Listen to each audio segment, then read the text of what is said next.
Hello once again. This is Bruce Wallenberg. This is our second lecture on power system state estimation. This is lecture 13B.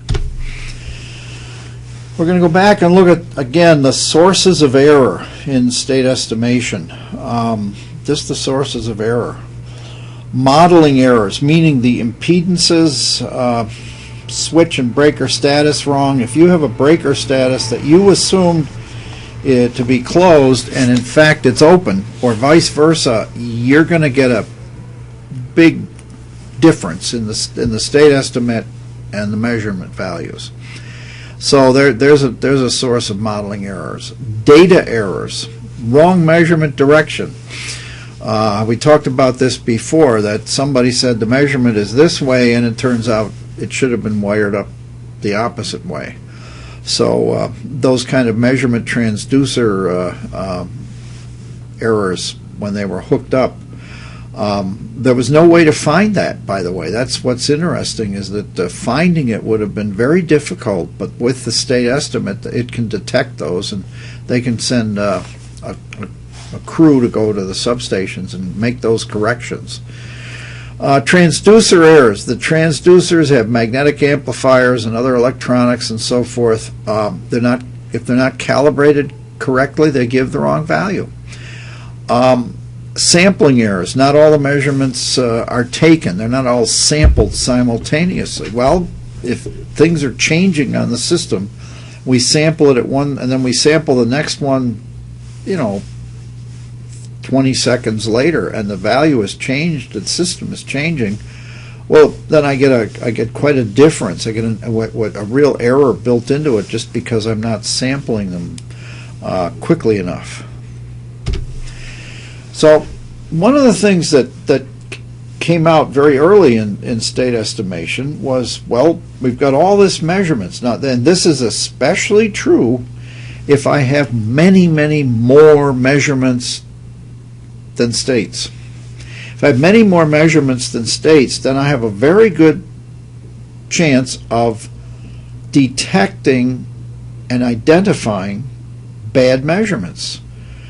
Think of what this means to the power system operators. If a measurement is bad, it can detect it and identify it, and they can send a group of technicians to the substation to take that measurement, whatever it is. Maybe they just replace the transducer, or maybe they go in and they calibrate it and get it working. Or if it's coming up and it turns out it's backwards, they literally disconnect it and wire it up, this way. So there's a great advantage, so that in the beginning of getting your state estimator online and going, there's a period there where you're working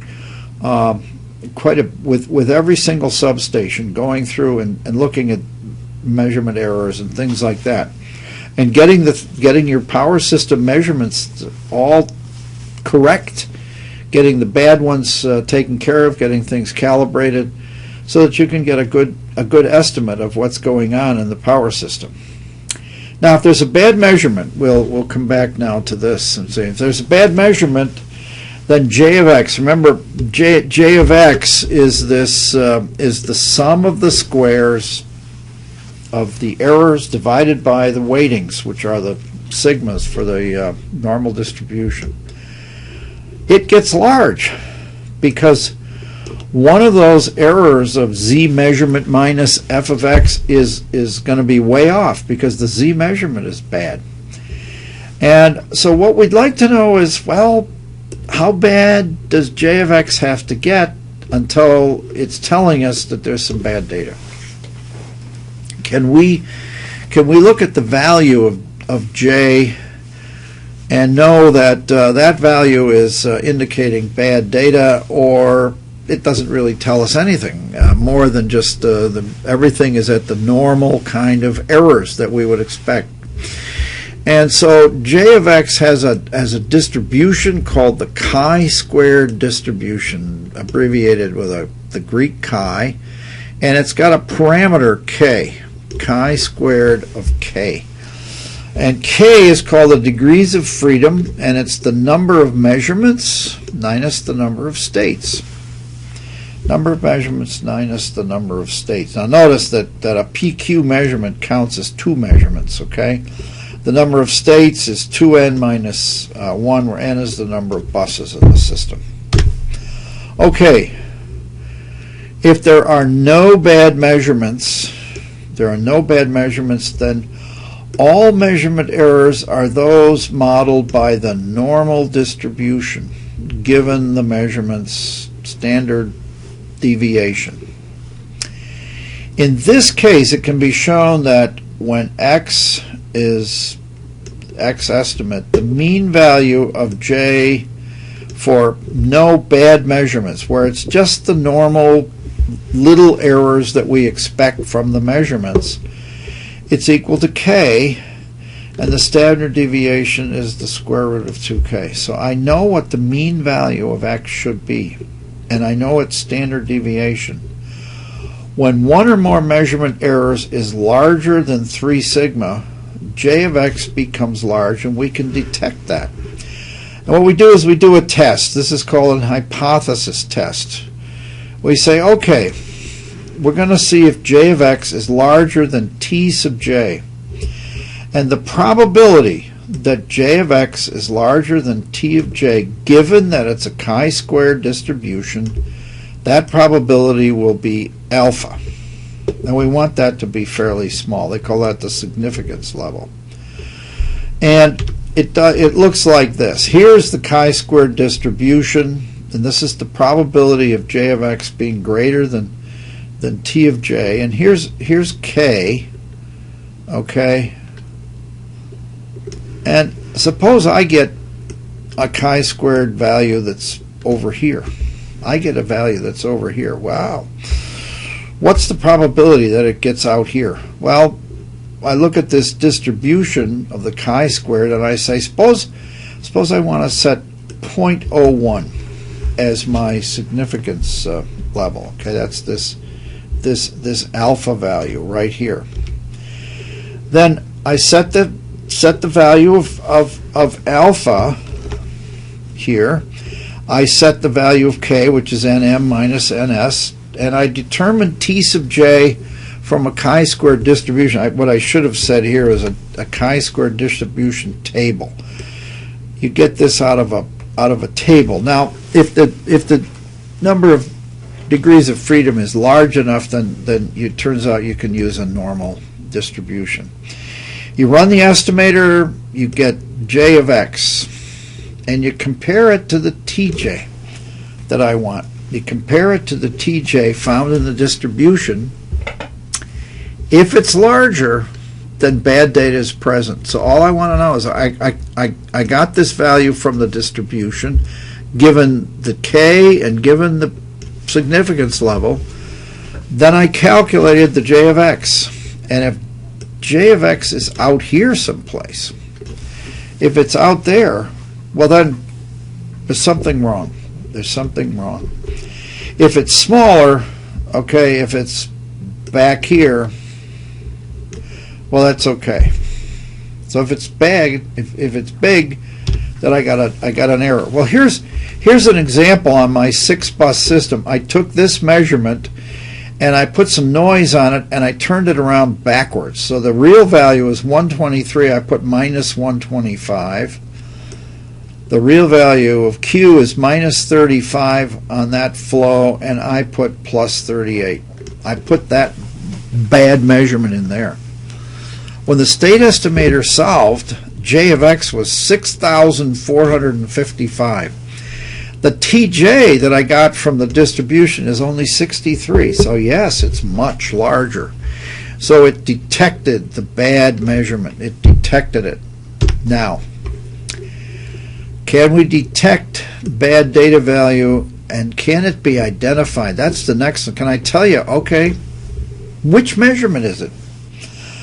Well, we can calculate what we call a standard deviation of the error between the measured value and the value calculated, that zmes minus f of xi.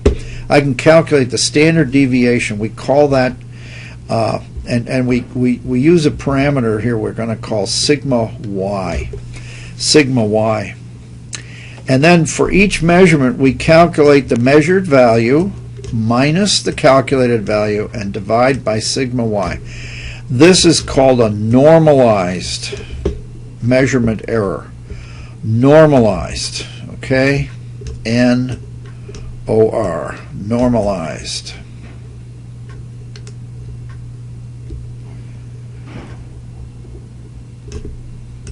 I hope you can all read my scrawling writing here with the mouse on the screen. And then we're just going to say if the normalized value is over 3 sigma, we say that the value is we identify it as bad. And this is there are actually other even better methods than I've described here, but the state estimator can detect the presence of bad measurements and can usually find their location, find which measurement is bad, and then the operating people call up the technicians and say, get in your truck, drive out to such a substation and look at this particular measurement. Something's wrong. See if it's wired backwards or whatever. See if the transducer needs to be replaced or recalibrated.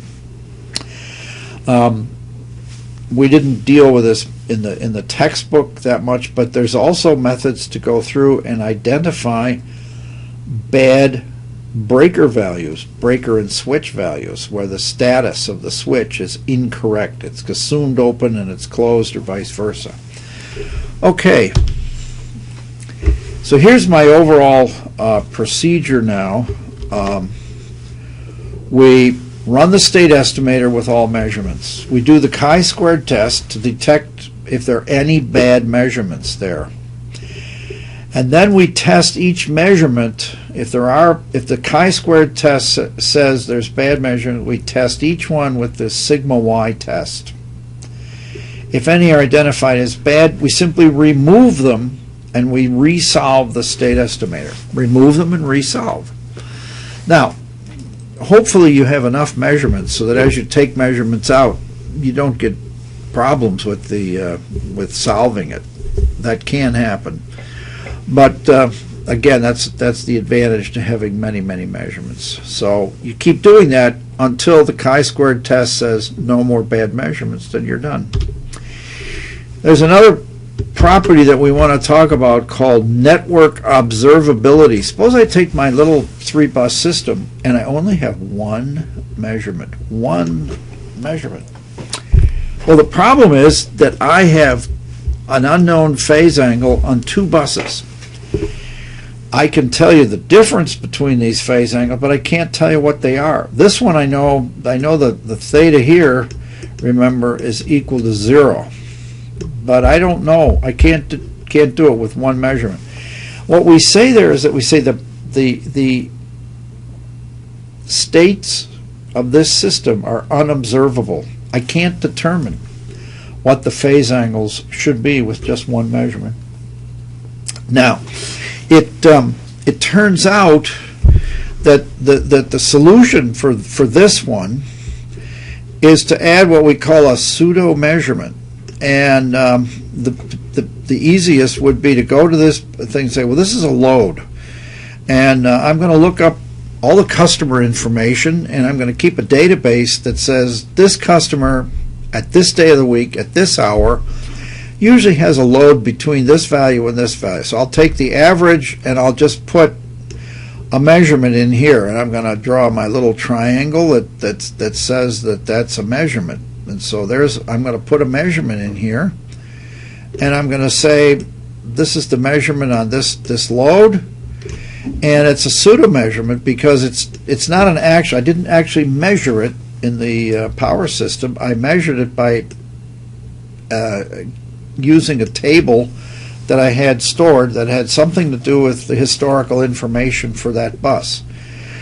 Perfectly legitimate way to do it, except that I give it a very large sigma that says, look, don't give it a lot of weight. Don't give it a lot of weight. Give it a large sigma That says it doesn't have as much weight as a real measurement would, but it solves the observability problem. The network is now observable, and I can go ahead and solve with this pseudo measurement in here.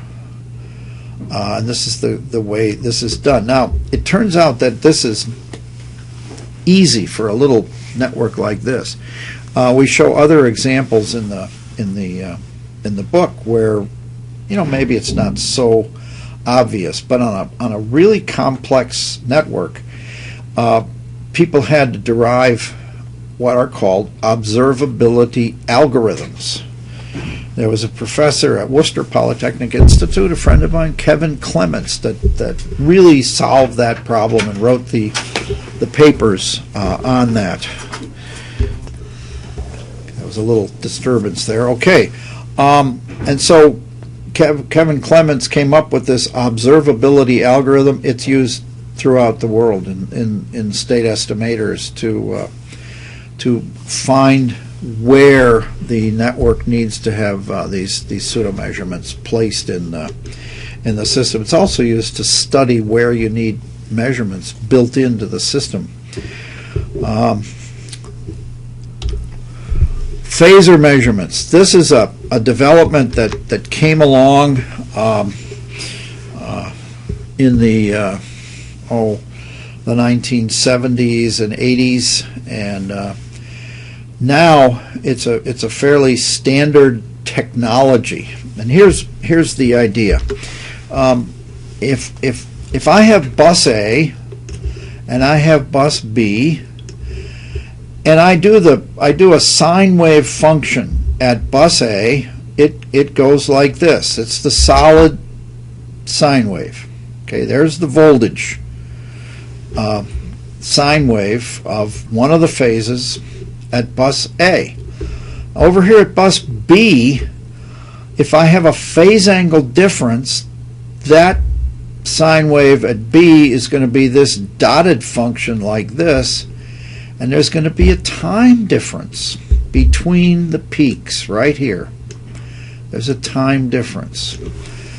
Well, if I had a really accurate watch or time mechanism at A and B, I could take the measurement at A and the measurement at B at the peak, and I could send the measurement in and say, well, this was the time when I reached my peak, and B could say, this is the time when I reached it. So if I had a very accurate, we'll draw a silly little watch over here, and we'll draw a watch here, and we'll make the time look pretty much the same, because these differences are very, very small in time.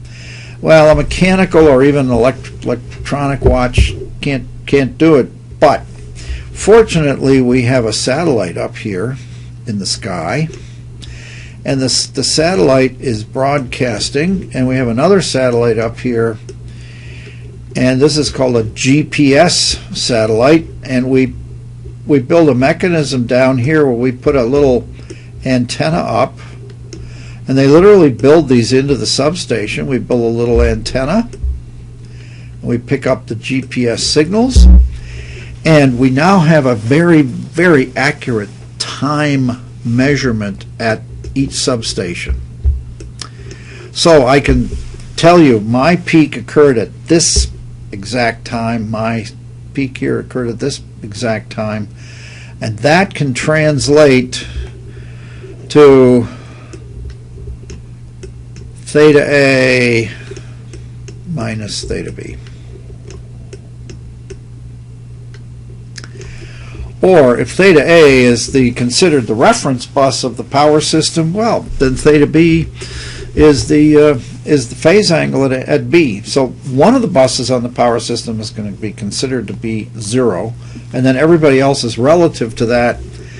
And this means that I now have a way of measuring the phase angle. Now, notice this doesn't say phase angle measurements, it's called phasor. Well, they also measure the magnitude of the voltage, so they also measure VA, magnitude, and VB. and they have electronic ways of doing that very, very accurately. Actually, better ways than the older methods, which were what we call a potential transformer. It uses an algorithm looking again at the wavefront. It samples this wave. It samples it, and it can predict the peak, and it can predict therefore. This is the if you will, that's the magnitude right there. That's the magnitude, and it can predict that very well. So it measures the magnitude and the phase angle everywhere in the system. Well, anywhere that you want. It should be pointed out that very few power systems measure every single phase angle or phasor at every bus. And you remember my talking about if you have a ring bus and you open up two buses in the ring bus, then you have two buses. What that means is that if you wanted to say that you're going to measure every bus phasor in the system, then you have to put a phasor measurement unit on every section of every bus in case that section gets split off and is still part of the power system, but it's now a new bus. So some of the advantages of using phase angle measurements, there's many advantages. It's a unbelievable technology. Improve reliability and robustness of the state estimator itself. People have started to incorporate, if I have a state estimator, it's very easy to just add the voltage magnitude measurement to the state estimator and to add the phase angle measurement to the state estimator. We showed an example in the textbook where we did that. It's not hard to put them into the state estimator, and it really increases the reliability and the robustness, meaning that it's much more reliable in that respect. The so-called phasor measurement unit, or PMU, can improve the estimation of inaccurate active power measurements close to the PMU substation. If only the phase angle is used, then it has little effect on improving accuracy of voltage magnitude and reactive power. So that's one of the points that some people were able to discover. The best performance is obtained when they're relatively evenly distributed over the power system. Someday, we don't know, someday some power companies may just put them everywhere, on every single bus section, everywhere in the system. By observing data trends from PMUs, a circuit breaker disconnect change can be easily detected right away. It can detect it when it happens. The use of PMU data from external system, that is your neighboring power system, can improve the performance of the estimator. Using current phasors, you can measure current and its phase angle as well as voltage phasors. Improves the ability to detect and identify errors in nearby substations. Observability is improved with PMU use and the number of critical measurements. Now, a critical measurement in the observability lingo, a critical is one that if you remove it, the network becomes unobservable. So it's a must-have measurement. You could call that a must-have. Normalized residuals used to detect problems with topology and parameter estimation are reduced. I don't have to tell you. If you get them to be lower, I could do a much better job. So phasor measurements have come along. In addition to all this, the phasor measurement is measuring the phase angle. So if the power system starts to swing, and the way to look at that is to say if the power system suddenly the phase angle starts swinging back and forth like this in some dynamic way, the phasor measurements can detect that, and the operator can realize that maybe he's going to have some sort of dynamic problems on the system. Okay, where does the state estimator fit into the overall business of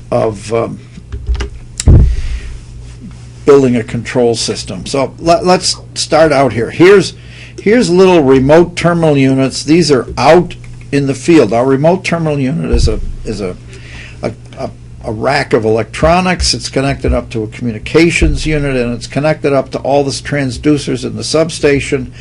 It digitizes the measurements, sends them back in. And if there's control information like opening breakers or something, well, they do that through the RTU. And here we're just looking at data coming in. And there's a computer system that has the telemetry or communications hooked up to it. The first thing you want to do is you want to bring all the breaker status information into a network topology program. And the network topology program, remember, it configures the substations. Are all the breakers closed? Okay, we have one bus. If it's a ring bus and there's a couple of them open, well, we might have two buses. And now we have the electrical model itself. We know the connectivity of the electrical model. And now we bring all of the analog measurements in, and we go into the state estimator. So the state estimator needs the model, it needs the measurements, and now we can come out with displays of power flows and so forth to the operator. We can tell them about bad measurements. And now we have the state estimator output. We have the X, the X, which is the voltage magnitude and the phase angle. And this is the key to running our penalty factor calculation, our economic dispatch, running our optimal power flow, running our contingency selection, our contingency analysis to get the security constraints to run in here, and we have all of this affecting the AGC. The AGC affects generator raise and lower or generator set point signals that go back out. So this is the state estimator plays a key role in providing the information. The state estimator and the status information go into all these other calculations. They're all based on the output of the estimator. Without it, you can't really do any of these other calculations that use a power flow model. Thank you.